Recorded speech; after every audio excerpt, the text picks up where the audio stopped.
how to build confidence in speaking English? I think building confidence. I think some people are naturally more confident than others. But building the skill of being, oh, you're asking in English, specifically in English. Okay, give me 2 seconds.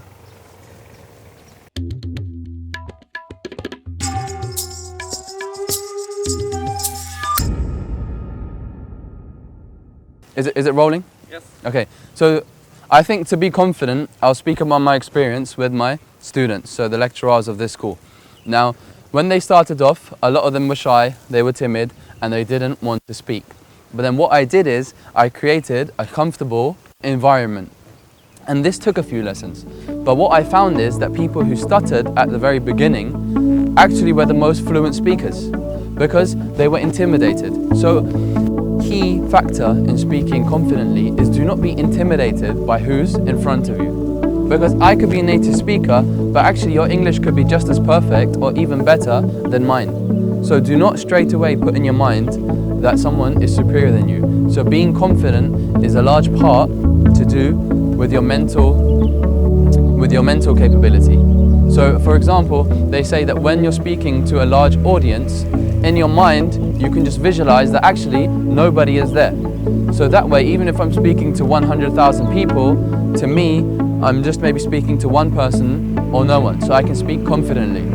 It's the same way when we're in our mirror, we can speak confidently, or we can speak, or we can sing confidently, but as soon as we're in front of people, we don't want to do it. So start off slow, step by step, start off, put yourself in a comfortable environment. Maybe you just feel comfortable speaking to your friend, and then your friend can correct you, or vice versa, you can correct your friend, and slowly start building that confidence. And be confident in what you're saying. This is a key skill. So even if you don't know your subject, by speaking confidently, you will make your audience believe what you're talking about is true. The same way I'm doing now.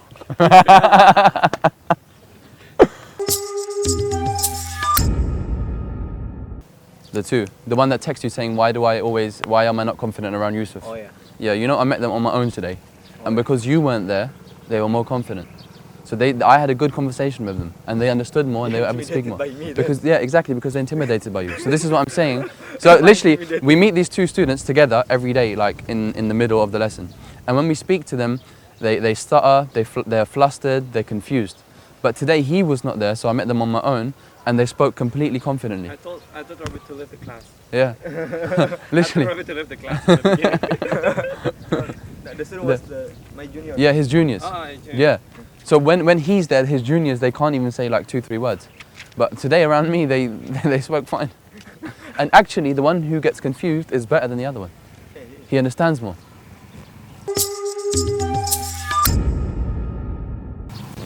Okay, so grammar. How important is grammar? So I think grammar is critical because in English you have past tense, you have the present, and you have the future.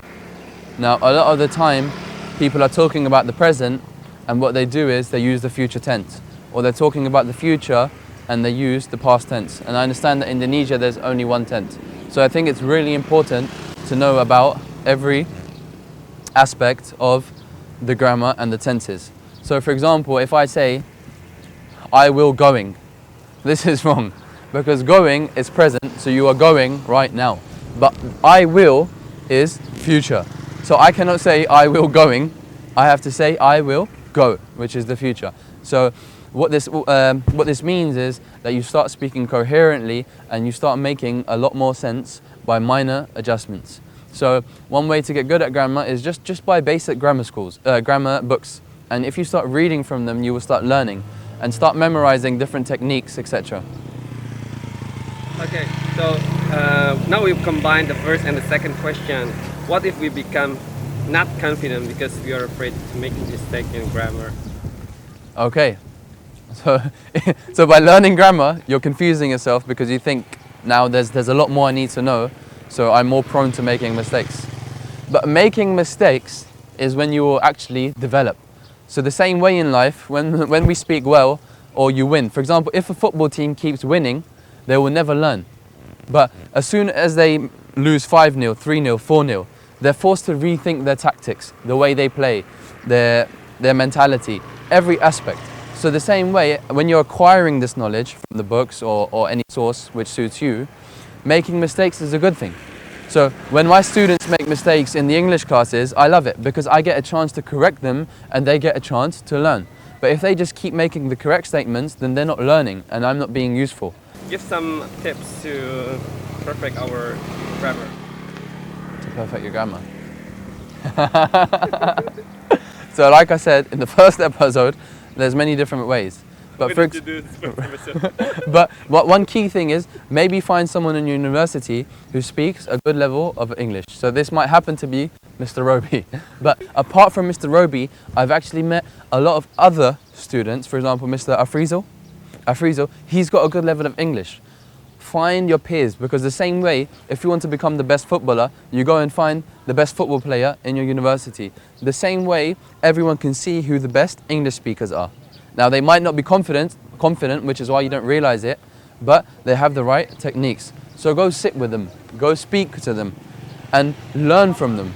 So for example, Roby learns by watching movies. And so I share a room with him, so I see him there, he plays the movie, and he replays the same thing maybe 6-7 times. So he would have gone through each movie 5-6 times, and each scene maybe 10 times. But what he's doing there, he's picking up on the technique and the correct structure of how a native would speak. So make sure you select the right sources, speak to people in university who actually have a good level of English, and learn from them. Because what you find in textbooks is not, for example, when I'm teaching my students, a lot of the stuff is not actually in the textbook. It's how a native would think or an English speaker would think, so it's different. So learning the textbooks or studying from the textbook is like being in a box. But to go to the next level, so it's important to learn, but to go to the next level, you need to think outside of the box. And this you can only learn from people who are either natives or who have already mastered the English language or who are good at English language. And there's lots of people in your university. So realize that we might laugh, but speaking to Mr. Roby is actually a great opportunity for you guys while he's here. So use it. The same way, speak to the students. Where we will have a lot more fun and inshallah a lot more useful tips. See you until next time. Assalamu alaikum wa rahmatullahi wa barakatuh.